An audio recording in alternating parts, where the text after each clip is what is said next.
আগে উপদেষ্টা নাহিদ যখন ছিল, নাহিদ ভাই, তখন নাহিদ ভাই আমাদের কাছে আসছিল, কিন্তু সেও আশ্বাস দিয়েছিল, কিন্তু তার কোনো প্রতিফলন তো আমরা পাইনি। তাহলে বারবার উপদেষ্টা মাহফুজুর আসবে, নাহিদ আসবে, এই সেই অনেকে আসবে, তাদের থেকে তো আমরা কোনো ফলন পাচ্ছি না। আমাদের ফলাফল দরকার, তারা আমাদের ফলাফল দেখে আমরা চলে যাব।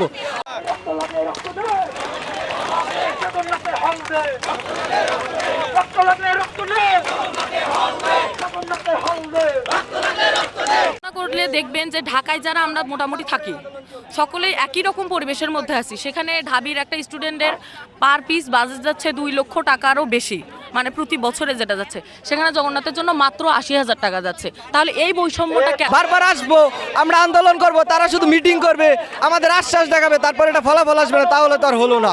বুঝুং বাজুং আর বুঝতে আমরা চাই না। আমাদের নির্দিষ্ট একদম আমাদের কঠার কথা, আমাদের রোডম্যাপ দেখান, যে আমাদের একদম যে আমরা এটা পাবো বা আমাদের দাবিগুলো মেনে নেওয়া হয়েছে, এরকম রোডম্যাপ দেখালে তারপরে এগুলো আমরা থেকে এই জায়গা থেকে সরবো। বৈষম্যের বাজেট মানি না, মানবো না। দীর্ঘদিনের হলো প্রথম থেকে এটার জন্য হচ্ছে আমাদের ভাই বোনেরা আন্দোলন করে যাচ্ছে, কিন্তু এটার জন্য যখন যে সরকার থাকে তখনই হচ্ছে সবাই অবহেলার দৃষ্টিতে দেখছে। অনেকে হচ্ছে টিউশনি করায়, পড়াশোনার ঠিকমতো পরিবেশ পাচ্ছে না। আমার ভাই আহত কেন? ইন্টারিম জবাব দে। আমার স্যার আহত কেন? আমার বোন সরকারকে টার্গেট করে আন্দোলন করতে আসেনি। এই আন্দোলন আমার অনেকদিন আগে থেকে, যেমন বিএনপি এখন যদি থাকতো, বিএনপির জন্য বিএনপির সময় আমরা আন্দোলন করতাম, আওয়ামী লীগ থাকতে তার সময় আন্দোলন করেছি, উপদেষ্টা পরিষদ এখন আছে তার সময়। এটা কোনো সরকার পরিষদকে দেখে আমরা আন্দোলন করতেছি না। আমাদের সমস্যা এখন অনেক জোরালো হয়ে গেছে, এই জন্য আমরা আন্দোলনটা করতেছি। বিকল্পটা ভাববে তারা, যারা আমাদের এই সুবিধাটা দিবে।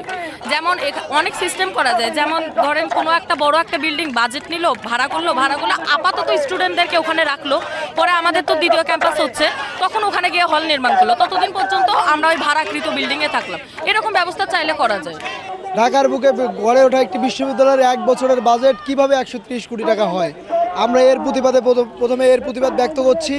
এরপরে আমাদের প্রথম যে দাবিটি ছিল, প্রথম দফা, সেই দফাটি ছিল আমাদের 305 কোটি টাকা আমাদের 1 বছরের বাজেট বরাদ্দ করতে হবে।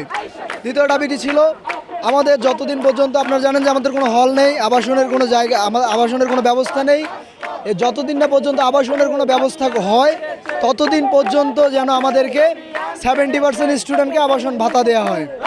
এবং শেষ যে দাবিটি ছিল আমাদের কাজের গতিশীলতার মাধ্যমে, সেনাবাহিনীর কাজের গতিশীলতার মাধ্যমে যত দ্রুত সম্ভব সেকেন্ড ক্যাম্পাস আমাদেরকে করে দিতে হবে।